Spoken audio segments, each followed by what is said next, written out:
Hi, my name is Muhammad Syahrir Zikri and my matrix number is 1011. So for my part, I will explain about introduction of Nestle. Nestle Malaysia Berhad is a Malaysia-based manufacturer that operates in two main business segments: food and beverage and others. The food and beverage segment cover products that we use daily, such as coffee, tea, dairy products, ice cream, and other than that. The other segment include areas like nutrition, Nestle Professional, and Nestle Health. These segments are designed to serve both individual, consumer, and business. So for the global, Nestle operates in around 180 countries, showing how large and influential the company has become. Its success is driven by the continuous innovation and a strong focus improving the life of its customer. For this slide, I will explain about background of company. Nestle was established in 1912 in Penang and moved its headquarters to Kuala Lumpur. In 1939, the first factory opened in Petaling Jaya in 1962, and the company was listed on Bursa Malaysia in 1989. Nestle operates 6 manufacturing plants and 1 national distribution center, producing over 5,000 halal certified products and employing more than 5,000 people.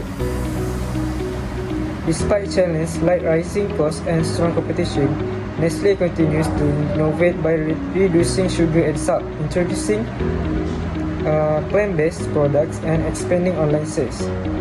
Today, Nestle remains a trusted and popular brand in Malaysia.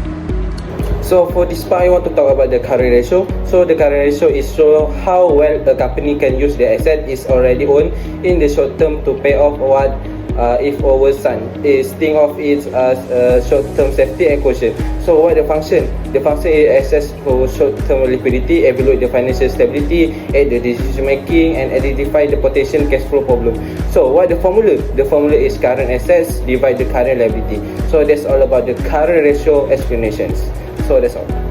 So in this part, we can see how the statement of the financial position for the 2023 and 2024 for the Nestle Berhad company. So we have the current ratio calculation, which is the current asset divide the current liability. So we can see after find the figure for the current asset and current liability.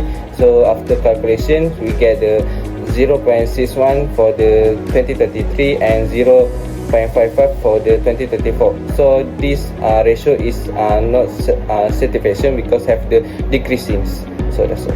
So the explanation about the performance for the current ratio for the Nestle Berhad is drop from 0.61 in 2023 to 0.55 in 2034. So they indicate the weaker liquidity positions and company have the favor the current asset compared to the current liability and may face the difficult to meet the short-term obligation, and ratio below 1.0 means current asset are insufficient to cover the current liability. So the decline is unfavorable and show the reduced ability to pay the debts and weak the in cash flow. So that's all about the explanation for the current ratio for company Nestle Berhad. So for this part, I want to talk about the quick ratio. So the quick ratio is the also known as acid test ratio, is the liquid ratio that measures the company ability to pay its short-term ability using the most liquid asset. So that means the most liquid asset is easy to convert to cash. So the function is to measure the immediate liquidity, assess the ability to pay the short-term debt without the relying on inventory, evaluate the financial strengths and cash positions, and have the detect liquidity risk quickly. So for the formula is the current asset minus to inventory and divided the current liability. So that's all for explanation about the quick ratio. So for the quick ratio, we get the statement of the financial positions for 2023 and 2024. So after we see the current asset figure and the inventory figure and also the current liability, and after the calculation, we get the 0.22 in 2023 and 0.20 in 2024. So this ratio is not satisfaction because have the decreasing about the 0.02. So that's all. So the explanation about the performance for the quick ratio for the Nestle BERHAD is fell from the 0.22 in 2023 to 0.20 in 2024. So indicate the increased liquidity strength and company have the favor to liquid asset to cover the short-term liability, and low ratio which is 0.20 suggests the possible to difficult in meeting the immediately obligation, and the decline is unfavorable and show the weak short-term financial position and limited ability to pay the debt quickly. So that's all about the performance for the quick ratio for the Nestle BERHAD. So for this part, I want to talk about the inventory turnover ratio. So inventory turnover ratio is the efficient ratio that measure how many times a company sell and replace its inventory during the specific time period. Usually is yearly. So it shows how quick a company's stock is sold the goods. So the function is measure the efficient in managing inventory, indicate how fast inventory is sold, and have the access to sales performance and stock control, and identify overstock or slow moving goods. So the formula is cost of goods sold divide the inventory. So that's all about the explanation about the inventory turnover ratio. So that's all. So for the inventory turnover ratio, we get the statement of the financial position and also have the statement of the comprehensive income for the Nestle BERHAD. So after we see at the cost of goods sold and the inventory, so after the calculation we get the 5.80 for the 2023 and we get the 5.22 in 2024. So this is not satisfaction because company have take too long to sell their goods. So this is not the satisfaction for this company.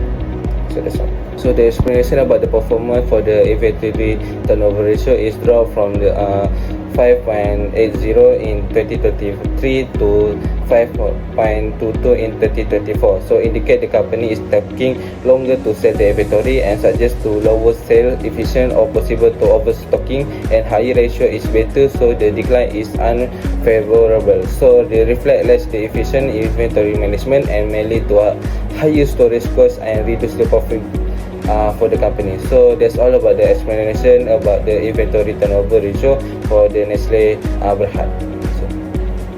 Hi, my name is Asfar Haikal. My number matrix is 01DKB23F1025. So I'm going to present about debtor turnover ratio. For the meaning, the debtor turnover ratio measure how efficiently a company collects money owed by its customer, its account receivable. For the function, it shows how many times on average the company collect its debt from customer during a specific period, usually a year.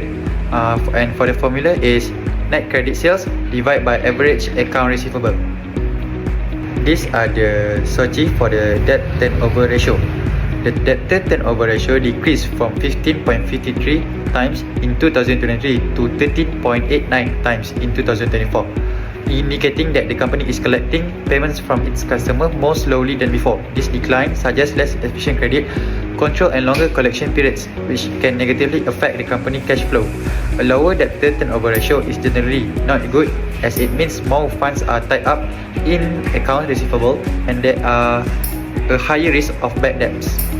The second one is credit turnover ratio. For the meaning, the credit turnover ratio measures how quickly a company pays its suppliers for goods or services purchased on credit. Function show how many times on average a company pays off its account payable during a given period, usually a year. And for the formula, net credit purchase divided by average account payable. These are the SOFP and SOCI. The creditor turnover decreased from 4.21 in 2023 to 3.96 in 2024, indicating that the company is taking a longer time to pay its supplier compared to the previous year. This means payment to creditor are slower, which could suggest weaker short-term liquidity or cash flow constraints, While delaying payments can help the company preserve cash temporarily, it may also affect supplier relationships and reduce credit trust in the long run. The decrease in the credit turnover ratio is not favorable, as it shows slower payment efficiency and may indicate liquidity or cash management issues within the company. The third one is gross profit margin. The meaning shows the percentage of revenue that remains after deducting the cost of goods sold, meaning the cost directly related to producing or purchasing the goods sold.